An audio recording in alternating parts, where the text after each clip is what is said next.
महाराज जी के सभी कथाओं तथा भजनों को सुनने के लिए उनके official channel Virendra Tiwari ji official पे सब्सक्राइब करें। भजन अरे बिनती बारवा से हमारे प्रभु दे दी दर्शनवा। बिनती बरौआ से हमारे प्रभु दे दी दर्शनवा।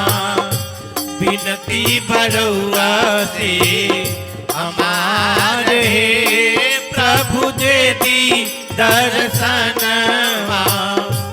बिनती बरवा से हमारे प्रभु दे दी दर्शनवा।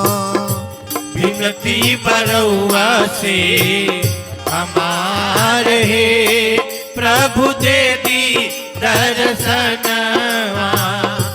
बिनती बरौआ से हमारे प्रभु दे दी दर्शनवा। दे दर्शनवा रहुआ दे दी दर्शनवा। दे दर्शनवा रहुआ दे दर्शनवा। दे दर्शनवा रहुआ दे दर्शनवा। अखिया से बहे आंसू धार है। अखिया से बहे आंसू धार है प्रभु दे दी दर्शनवा। अखिया से बहे आंसू धार है प्रभु दे दी दर्शनवा। अखिया से बहे आंसू धार है प्रभु दे दी दर्शनवा।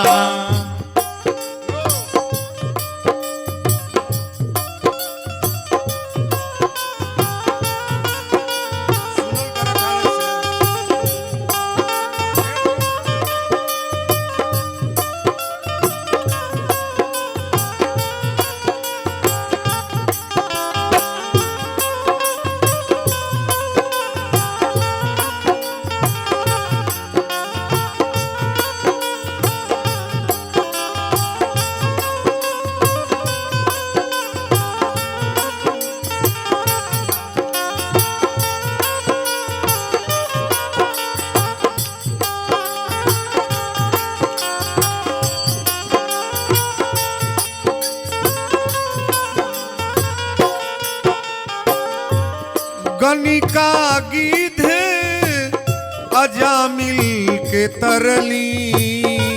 गणिका गीत अजामिल के तरली।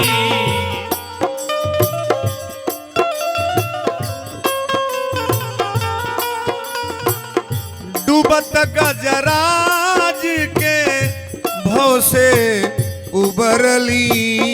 डूबत गजराज के भव से उबरली। आरे गणिका गीध अजामिल के तरली। गणिका गीत अजामिल के तरली। डूबत गजराज के भव से उबरली। हमरो प्रीतिया अपार है प्रभु दे दी दर्शनवा।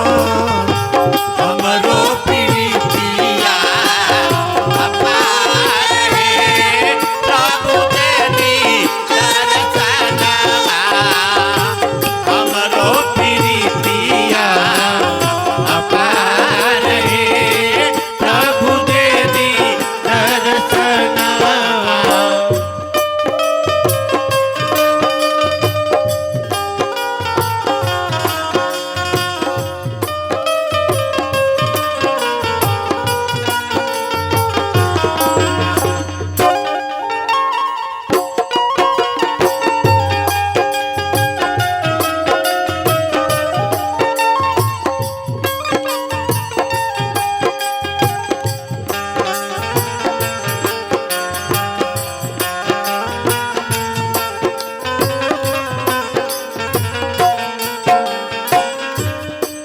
केवट से जाके रहुआ पौआ धोवली केवट से जाके रहुआ पौआ धोवली भगत प्रहलाद खातिर खंभा से अइली भगत प्रहलाद खातिर खंभा से अइली केवट से जाके रहुआ पौआ धोवली केवट से जाके रहुआ पौआ धोवली भक्त प्रहलाद खातिर खंभवा से अइली अरे विदुर जी के सगवा निभाव है प्रभु दे दी दर्शनवा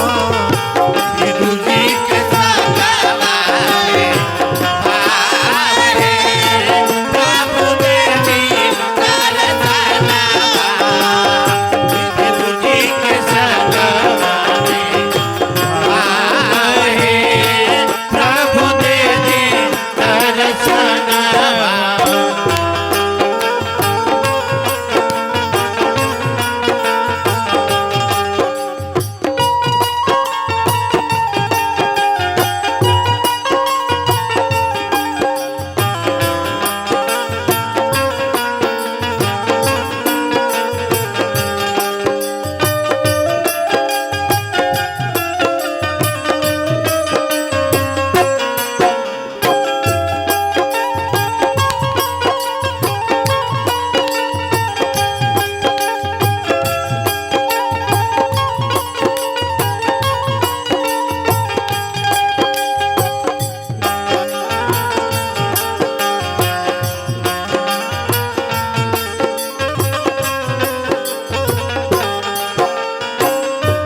भक्त विभीषण के लंका दे दिहली भक्त विभीषण के लंका दे दिहली द्रौपदी के सड़िया के रौरे उबरली द्रौपदी के सड़िया के रौरे उभरली भक्त विभीषण के लंका दे दिहली भक्त विभीषण के लंका दे दिहली द्रौपदी के सड़िया के रौरे उबरली वीरेंद्र से करियब प्यार है प्रभु दे दी दर्शनवा विनती बरुआ से हमारे प्रभु दे दी दर्शनवा विनती बरुआ से हमारे प्रभु दे दी दर्शनवा दे दी दर्शनवा रहुआ दे दर्शनवा तेरी दर्शनवा रहुआ तेरी दर्शनवा तेरी दर्शनवा रहुआ तेरी दर्शनवा अरे अखिया से बहे आंसू धार है प्रभु दे दी दर्शनवा अखियाँ से बहे आंसू धार है प्रभु दे दी दर्शनवा अखियाँ से बहे आंसू धार है प्रभु दे दी दर्शनवा बिनती बारवा से हमारे है प्रभु दे दी दर्शनवा। महाराज जी के सभी कथाओं तथा भजनों को सुनने के लिए उनके official channel Virendra Tiwari ji official पे सब्सक्राइब करें।